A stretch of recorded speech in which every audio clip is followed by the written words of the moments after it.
Bismillahirrahmanirrahim. Assalamualaikum warahmatullahi wabarakatuh.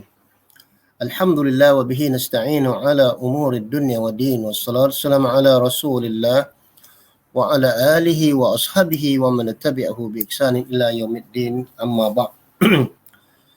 Sahabat-sahabat sekalian kuliah Khazanah Islam episod yang ke-20. Alhamdulillah sekali lagi kita bertemu pada minggu ini dengan tajuk baru, yakni Bumi Allah merupakan rumah besar obat herba dunia.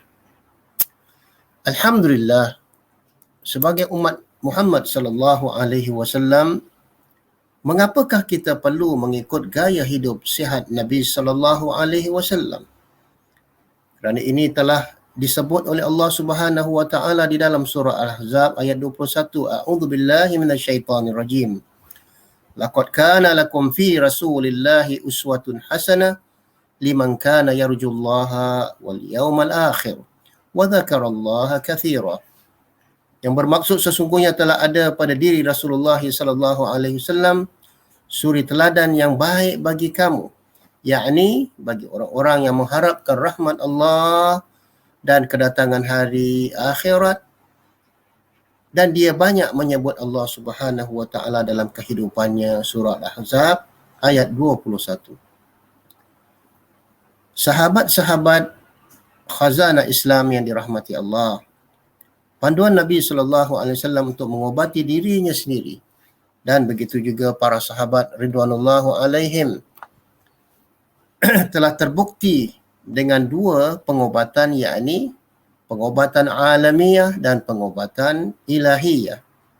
Ibnu Qayyim Al-Jauzi di dalam kitab Pengobatan Islam dan Tibbun Nabawi mengatakan bahawa ia terbagi kepada dua. Yang pertama, pengobatan alamiah, yakni yang bergantung dan menggunakan obat-obat herba. Dan yang kedua adalah pengobatan ilahiyah dengan menggunakan ayat-ayat Al-Quran. Begitu juga hadis-hadis yang tergandung di dalamnya doa-doa dan zikir. Begitu juga ruqyah yang diajarkan oleh Nabi sallallahu alaihi wasallam. Seterusnya, di dalam kitab Ibnu Qayyim Al-Jauzi mengatakan, pakar ataupun para pakar kesihatan setuju bahawa jika penyakit boleh diobati dengan makanan sihat, maka penggunaan obat ringkas seboleh mungkin dielakkan. Jika terpaksa menggunakan obat ringkas ataupun dipanggil simple drugs, maka gunakanlah obat-obat herba asli. Perubatan Nabi sallallahu alaihi wasallam, Ibnu Qayyim Al-Jauzi 2016. Maka ini bertepatan sebagaimana bumi Allah ini merupakan rumah besar obat herba dunia. Begitu juga apa yang dikatakan oleh Thomas Edison 2012. The doctor of the future will no longer treat the human frame with drugs, but rather will cure and prevent disease with nutrition. Thomas Edison. Begitu juga pakar perubatan Yunani kuno, Hippocrates, mengatakan, let thy food be medicine. Biarlah makanan kamu itu menjadi obat. Tetapi di akhir zaman ini orang banyak memakan obat untuk menjadi makanan mereka. Begitu juga dikatakan bahawa the ancient past medicine based on complementary medicine, combination of pre-Egyptian, Ayurveda, Yunani and Chinese ancient.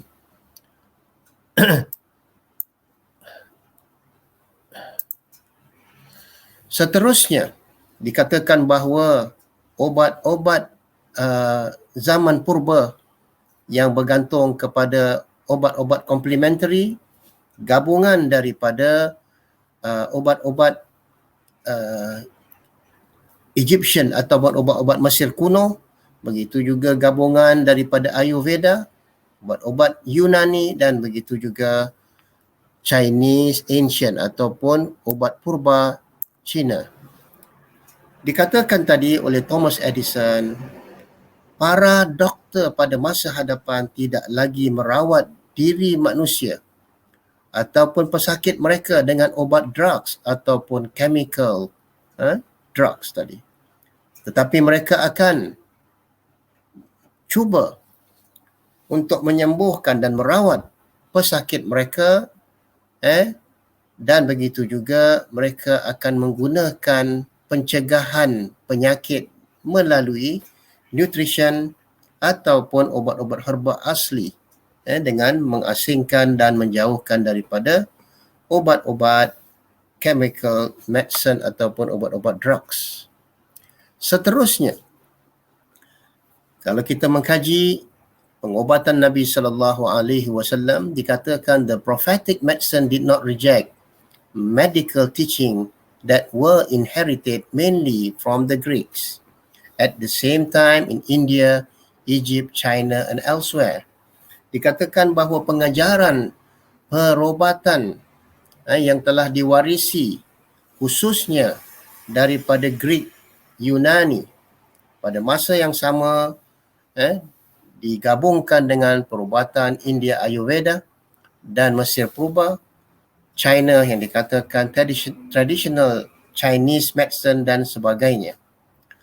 Maka ketika itu, at the same time, Islam came into contact with the medical teachings of those civilization incorporated much tradition. Dikatakan bahawa ketika datangnya Islam, ia menyesuaikan dengan pengajaran perubatan tamadun asing, yakni sama ada tamadun Greek, tamadun Cina, tamadun Mesir Purba dan begitu juga tamadun perubatan Cina. Seterusnya, dikatakan di dalam kitab Ibn Qayyim Al-Jauzi 2014 bahawa menggunakan ubat kimia ataupun dipanggil compound drugs, tubuh kita akan rugi jika doktor memberikan obat-obat kimia atau dikatakan compound drugs kecuali jika terpaksa. Ini kerana jika obat yang diberikan tidak dapat diterima oleh tubuh ataupun tidak sesuai dengan penyakitnya, maka penyakit yang diderita tidak dapat disembuhkan ataupun dipanggil berlebihan hypoglycemia ataupun abnormal decrease of sugar in the blood.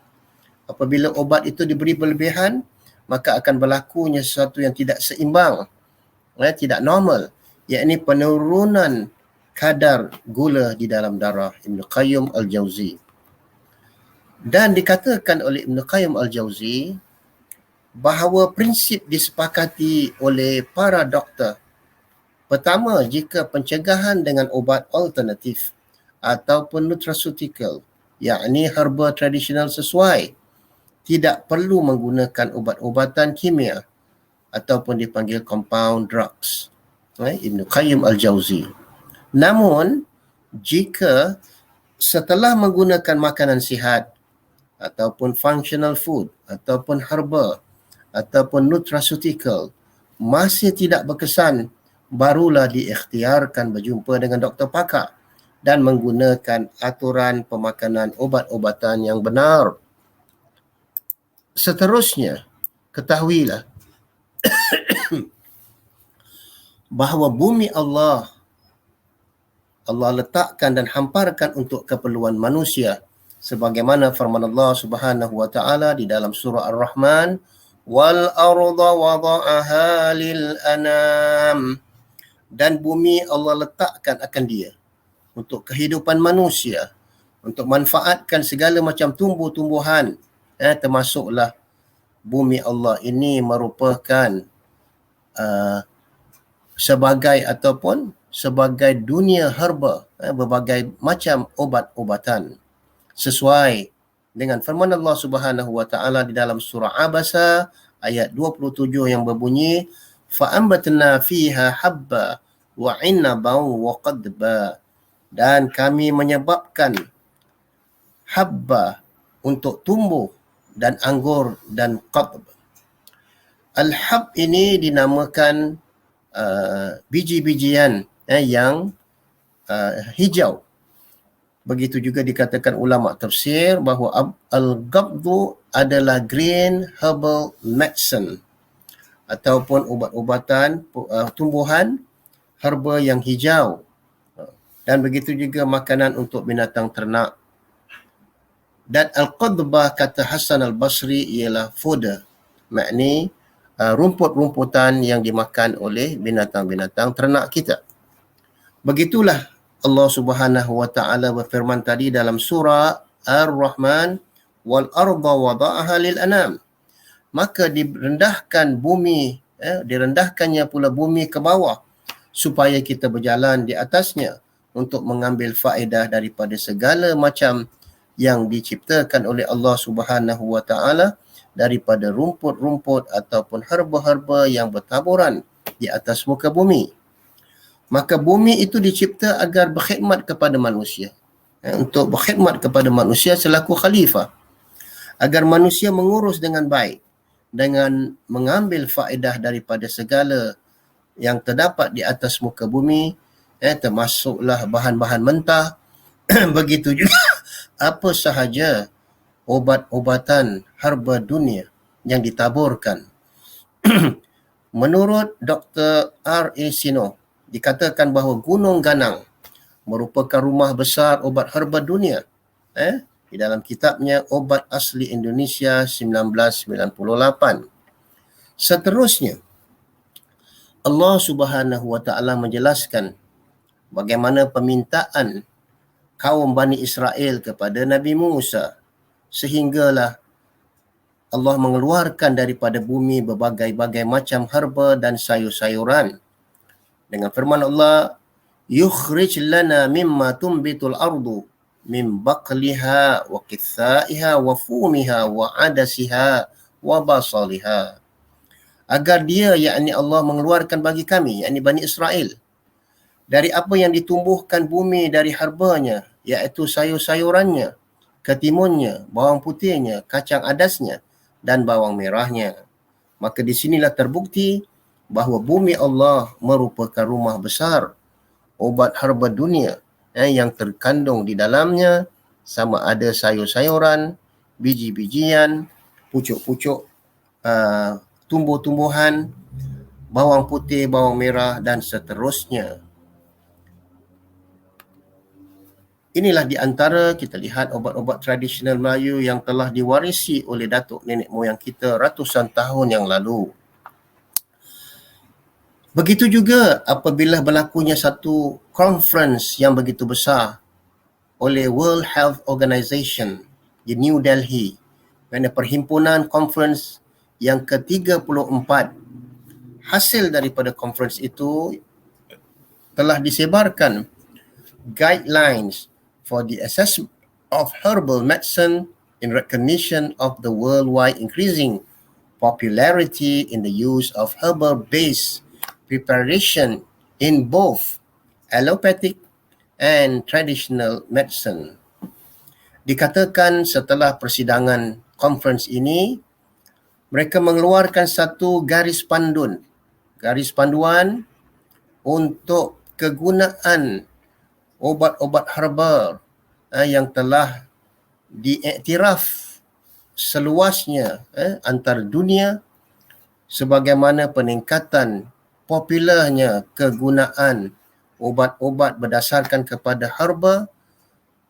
Persiapannya pada dua, sama ada obat-obat alopati yang mengandungi obat-obat drugs dan begitu juga obat-obat tradisional. These guidelines represent criteria for the assessment of the safety, efficacy and quality of herbal-based medicine. Jadi garis panduan ini telah mewakili kriteria untuk kegunaan obat-obat herba ini, obat-obat yang berdasarkan herba ini sama ada dari sudut keselamatannya, efikasinya, kejituannya, higiennya, kebersihannya dan kualiti yang terdapat pada obat-obat herba ini. Dan dikatakan these guideline also call for the recognition that long-term traditional use of herbal-based products as presumption of safety. Dikatakan bahawa garis panduan ini merupakan satu pengiktirafan bagi jangka masa yang panjang kegunaan obat-ubat berdasarkan kepada produk tradisional sebagaimana untuk keselamatannya ataupun dianggap sebagai selamat. Garis panduan ini sebagai pengiktirafan jangka panjang kegunaan produk obat berdasarkan herba yang dianggap selamat kecuali jika bertentangan dengan kajian sains. Kerana terdapat juga dalam kajian sains yang mana mereka mengesahkan ada sebahagian kecil daripada obat-obat herba ini mempunyai racun ataupun membahayakan bagi manusia. Maka dari itu kalau kita kaji dalam ensiklopedia Ubatan Herba Malaysia 2013, tumbuhan herba asli Malaysia, kebanyakannya tumbuhan herba yang semakin banyak di atas bumi Allah ini yang subur dan gersang. Yang kedua, tumbuhan herba dibawa dari negara luar dan tumbuh meliar dan subur. Yang ketiga, tumbuhan herba liar yang mudah tumbuh sama ada di hutan ataupun di beluka-beluka dan tepi jalan ataupun kawasan lapang. Seterusnya, yang keempat, tumbuhan ubatan yang boleh dimakan ataupun dijadikan minuman ataupun dijadikan bahan perasa, pewarna ataupun bauan kepada makanan dan minuman tersebut. Ianya terdiri daripada buah-buahan, akar-akar, biji-biji, daun-daun dan pucuk. Begitu juga bunga-bunga, akar, rimpang dan lain-lain. Tumbuhan ubatan ditanam sama ada untuk tujuan landscape, untuk persekitaran yang dingin, peladangan, makanan ulam dan begitu juga perkebunan di Malaysia Fuzia 2013. Inilah di antara herba-herba sama ada kemangi, basil ataupun daun selasih. Ketahuilah, muslimin muslimat, sahabat-sahabat khazanah Islam, bahawa terdapat di Kepulauan Jawa sahaja 800 jenis buah-buahan, daun-daun, rimpang-rimpang, pucuk-pucuk, bunga-bunga ataupun nabatat. Di Madura dan Bali sahaja terdapat 128 jenis buah-buahan, daun-daun, bunga-bunga dan sebagainya. Seterusnya di Jawa Tengah terdapat 3,000 resep jamu ataupun rimpang menurut catatan daripada jamu-jamu tertua Kerajaan Mataram. Di Malaysia terdapat lebih kurang 680 jenis buah-buahan, daun-daun, pucuk-pucuk, akar-akar dan daun herba dan bunga-bunga yang dijadikan sebagai obat tradisional Melayu. Tidak asing bagi kita sama ada jamu, rimpang dan sebagainya adalah sebutan untuk obat tradisional dari Indonesia. Kebelakangan ini popular dengan sebutan herba ataupun herbs. Jamu dibuat dari bahan-bahan alami asli berupa bahagian dari tumbuhan seperti rimpang, akar-akar, daun-daun dan kulit batang pohon, buah dan akar-akarnya menggunakan bahan dari tubuh haiwan kadangkala seperti hempedu kambing, hati unta dan sebagainya. Jamu biasanya terasa pahit sehingga perlu ditambah madu sebagai pemanis agar rasa lebih enak dan dapat toleransi peminumnya. Namun pada akhir zaman ini, jamu-jamu sudah diusahakan dalam bentuk kapsul ataupun soft gel ataupun sugar powder coated supaya mudah untuk ditelan dan rasanya lebih nyaman. Seterusnya, definisi perubatan tradisional Melayu mengikut Jamiah Azdina ataupun Jamal 2009 dikatakan Malay Traditional Medicine, an overview of scientific and technological advancement. Menurut kajian ini ataupun penyelidikan ini, dasar-dasar perubatan tradisional Melayu secara umumnya adalah warisan daripada perubatan Arab Yunani ataupun Greek Arab dan perubatan daripada falsafah Galen, seorang doktor zaman Greek, begitu juga Hippocrates. Sistem perubatan ini juga dipengaruhi oleh amalan-amalan lain, perubatan Jawa, Indon, ataupun perubatan tradisional Cina, ataupun dipanggil traditional Chinese medicine, India, Ayurvedic, dan orang asli ataupun pribumi ataupun dipanggil folk medicine. Ini terdapat dalam kitab An Overview of Scientific and Technology Advancement oleh Jamia Azdina.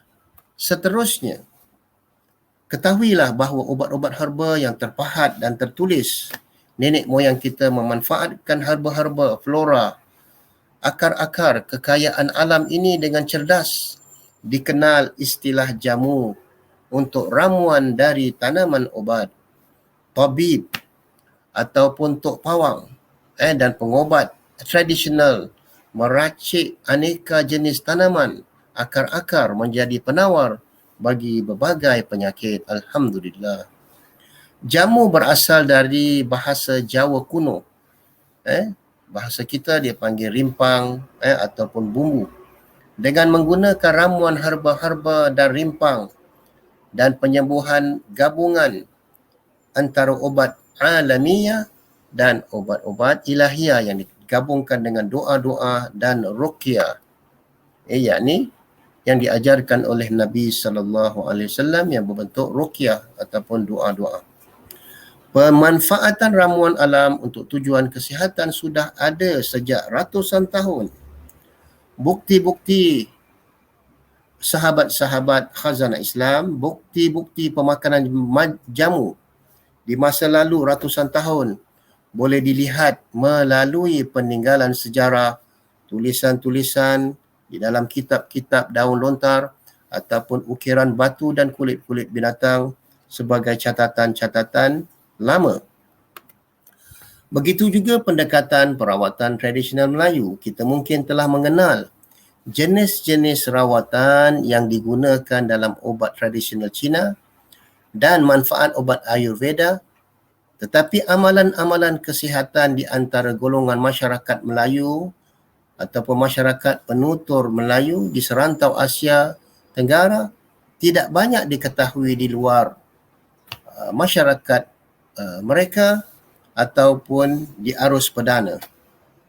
Obat-obat tradisional Melayu tidak tersebar luas kerana kurangnya didokumentasikan ataupun diinstitusikan dalam sejarah Melayu.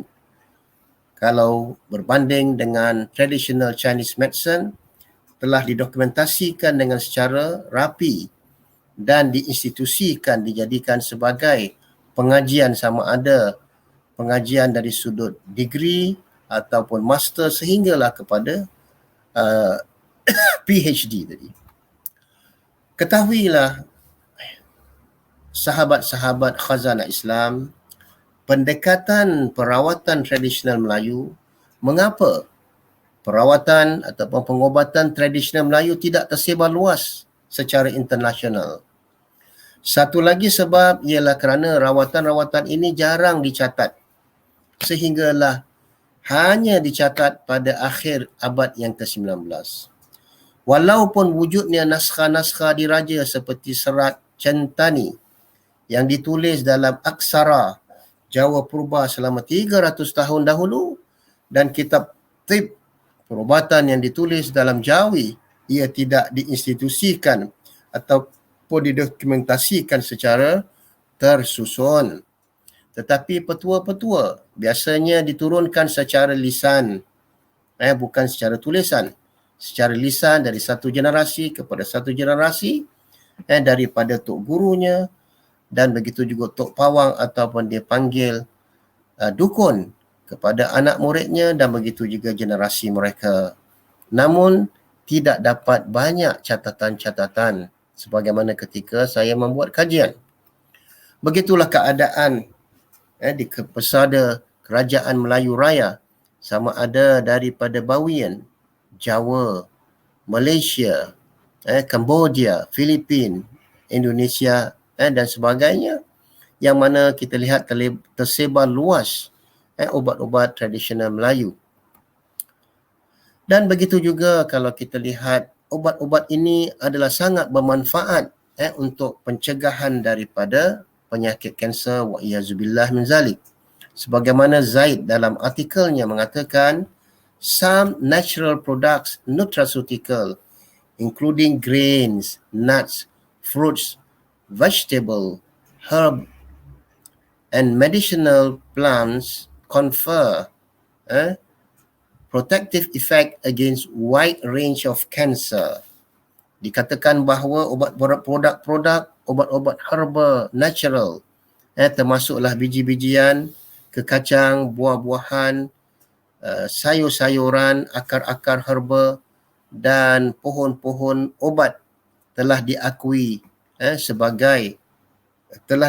kesannya dalam mencegah berbagai macam penyakit kanser. Itu pun dengan izin Allah Subhanahu Wa Taala.